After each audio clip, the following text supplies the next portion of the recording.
Hi friends, आज हमने discuss करनी है 11 मार्च 2023 का जो पेपर्स था यूजीसी नेट का कंप्यूटर एप्लीकेशन सेकंड शिफ्ट में जो डीआई आया था फर्स्ट पेपर में, वो मैंने डीआई पेन से पेपर में लिख दिया है। देखो, इसी तरह आया था। फ्रेंड दिया है ए टू एफ, मंथली इनकम दिया है, सैलरी एंड इंसेंटिव दोनों मिला के मंथली इनकम दिया है।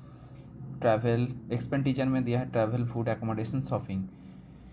तो यहाँ पे कुछ कुछ जगह ब्लैंक है। यहाँ पे यहाँ पे यहाँ पे यहाँ पे यहाँ पे यहाँ पे यहाँ पे यहाँ पे ये सब ब्लैंक वैल्यू है। यहाँ पे वैल्यू निकालना पड़ेगा। वैल्यू निकालने के बाद हम लोगों का आंसर सीधी तरह आ जाएगा। नोट पे दिया था monthly income equal to salary plus incentive. Monthly income generate होता है सैलरी और इंसेंटिव मिला के, ये दोनों मिला के मंथली इनकम जनरेट होता है। इंसेंटिव अमाउंट्स होता है incentive amounts to 15% of salary का जो 15% आएगा वो इंसेंटिव पे आएगा। All 6 friends save 40% of their monthly income save करेगा 40%। इस सिर्फ ये 3 नोट्स है, ये या तो रूल बता दिया था तो देखना है। तो सैलरी का 90,000 मैंने 15% निकाला, 13,800 आया इंसेंटिव। इसके बाद यहाँ पे भी निकाला, तो वो मैंने यहाँ पे पूरे सारे लिख दिया हूँ कैसे मैंने निकाला।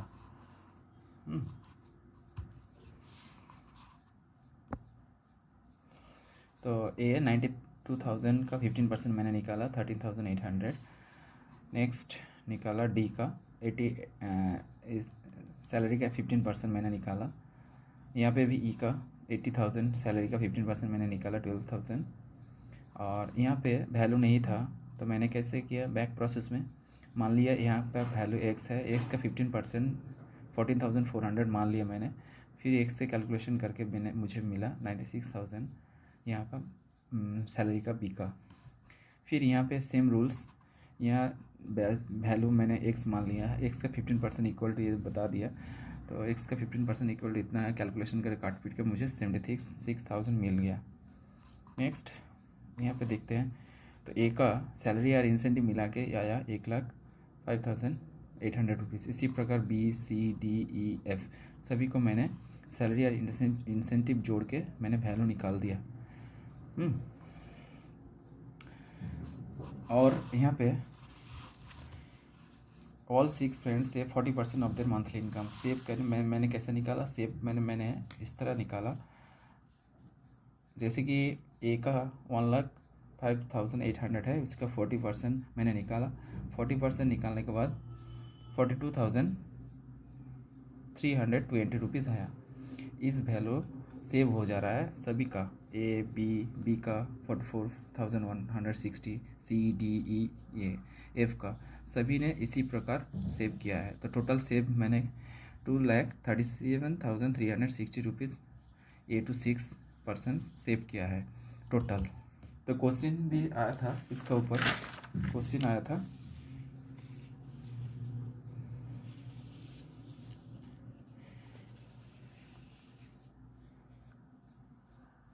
एक क्वेश्चन आया था, यहाँ पे बोल दिया था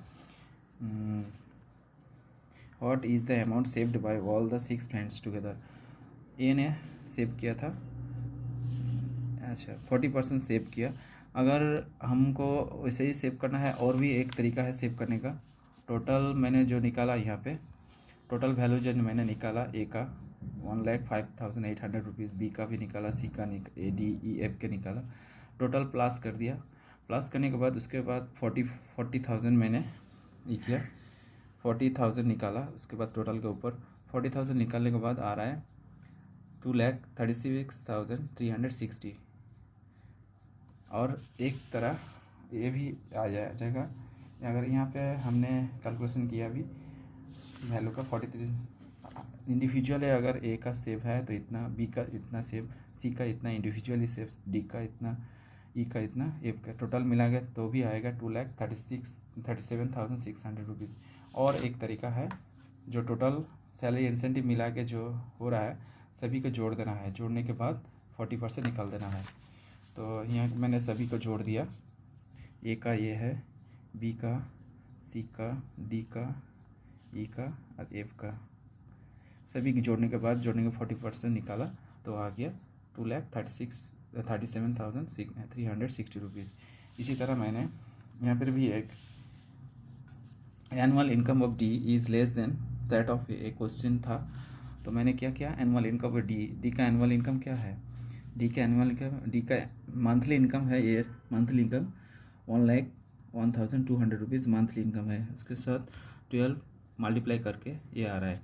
ए का भी मंथली इनकम ये है, उसके बाद एनुअल बोला है इसलिए 12 गुण करके 12 मास से गुण हो रहा है, 12 से गुण हो रहा है, गुण करके ये आया। अगर प्लस कर दिया तो ये आएगा।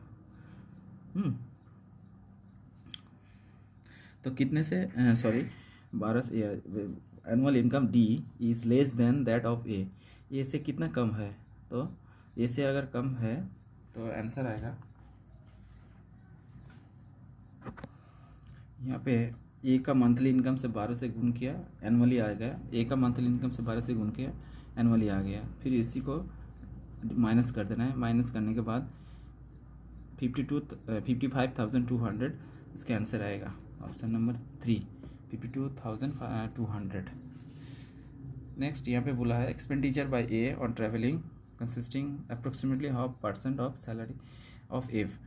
तो बोल रहा है expenditure bye A on travelling का ए के ऊपर expenditure bye A on travelling को निकालना है। ट्रैवलिंग को निकालने के लिए आपको ये तीनों को जोड़ना पड़ेगा। 10%, ये 10% किसके ऊपर है, 10% 1,05,800 के ऊपर है। 15% किसके ऊपर, 1,05,800 के ऊपर 15% मैंने निकाला। ए प्लस ए तीनों को जोड़ना पड़ेगा।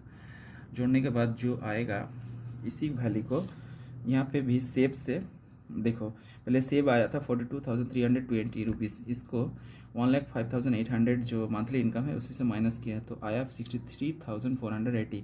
इसी से 63,480 इसी से ये तीनों जोड़ के जो वैल्यू आएगा इससे माइनस करना पड़ेगा। ये तीनों वैल्यू जोड़ के इससे माइनस करेंगे तो हम लोग आएगा हमारे पास आएगा 26,070। इसी वैल्यू का लेना पड़ेगा, इसी वैल्यू का यहाँ पर भी आना पड़ेगा।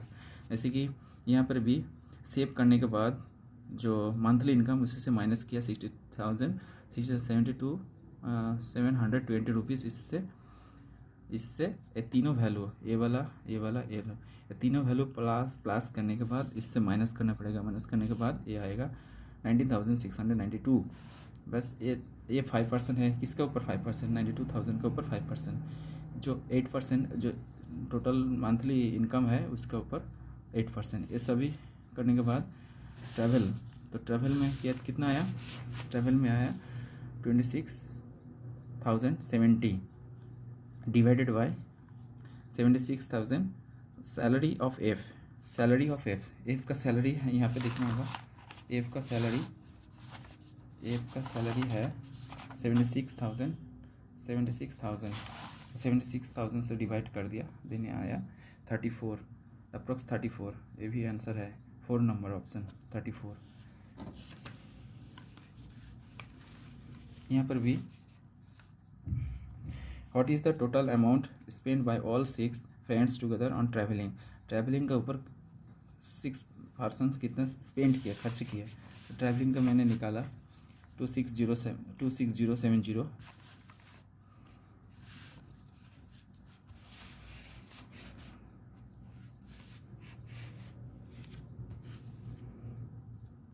26070 15,280 11,592 19,692 4,600 8,400 सभी को प्लस किया मैंने। प्लस करने के बाद आया 85,634 रुपीज़। ये आया आपका ट्रैवल का ऊपर। इसी तरह next, what is the difference in the amount spent by B on food and shopping together and that of C on accommodation. तो बी का फूड एंड शॉपिंग का प्लस करने के बाद सी का जो एकोमोडेशन है वो माइनस कर दिया, आया 11,512। इसी कैलकुलेशन को मैंने अच्छा से दिखा दिया आप लोगों को। अगर किसी ज़रूरत है तो आप लोग देख लेना।